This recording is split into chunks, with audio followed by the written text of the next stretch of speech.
Welcome back to my channel today. We're going to talk about the 3 different levels of trucking and how they affect your profit margin and how they affect how much you want to make or what you want to do in this industry. I know that this video will be very useful for people that really want to know some of the differences between the 3 different levels of trucking. And of course, there's more levels, but I think like these are the 3 basic levels that open up your paradigm to what's really going on here. So check this out.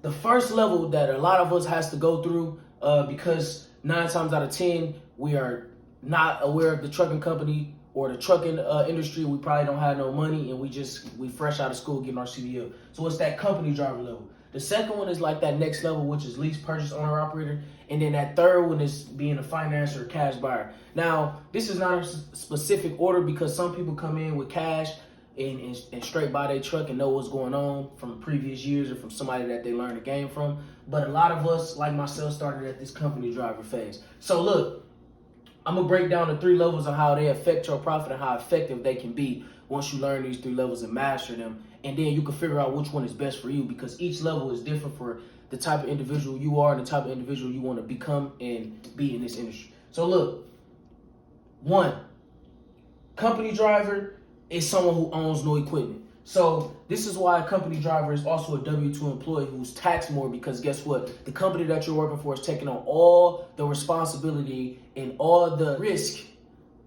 for you to operate in their equipment, their insurance, everything that it takes to operate that truck, they're taking on that responsibility for you as a driver.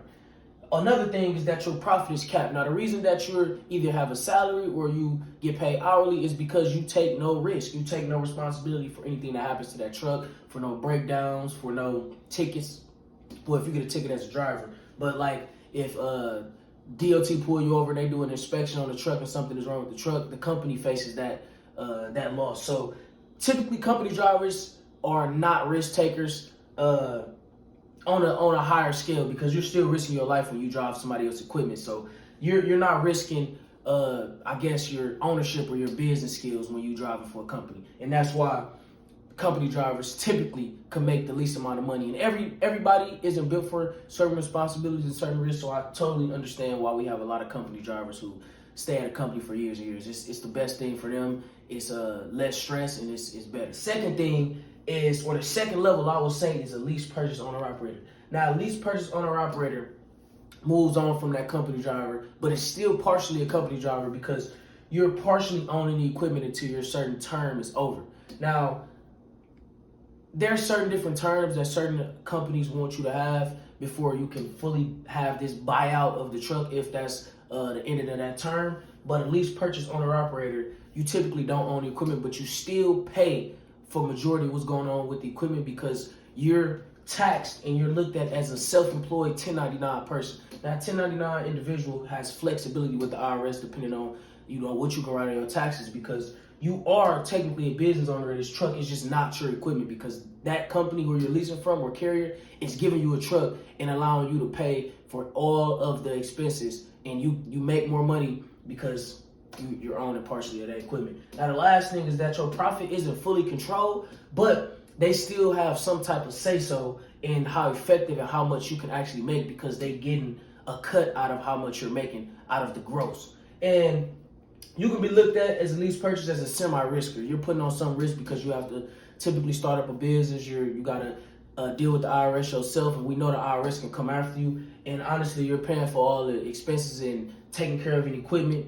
And that's the thing with the lease purchase. So each level is less risk, a little more risk, and then we move on to the third thing, which is the financer, cash buyer, owner operator. You either take cash to the dealership, you got the financer. Now, the financer, this is based on your credit score, this is based on your history, this is based on who you are as an individual. And guess what? When you finance, you go buy a truck cash, which if you put that work in and you put your head down to grind and do the right things with your money, save it and invest in it right, you will be a full owner of that equipment and you take on full responsibility until you pay down how much you're financing it for, what type of interest rate you have. But if you're a cash buyer, you fully own this equipment, which means you can do whatever. A lot of people have very big aspirations to reach this level.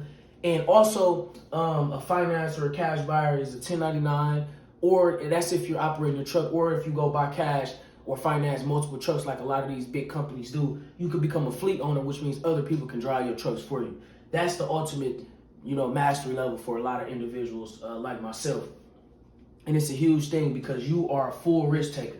Now, you're a full risk taker, which means that you also control how much you can make, how hard you can run, how hard you can grind, and you're not capped by no certain company because you don't have to give nobody a percentage of your earnings except the people who are helping you operate your company successfully. Now, these are just the 3 different levels of trucking. I know there's more to them, but this was a basic breakdown of something that can help y'all, something that has helped me look at the trucking industry from a bird's eye view to see what's really going on and which level is best for me. So, like, comment, and subscribe. I appreciate it. And share some of y'all thoughts with me in the comments.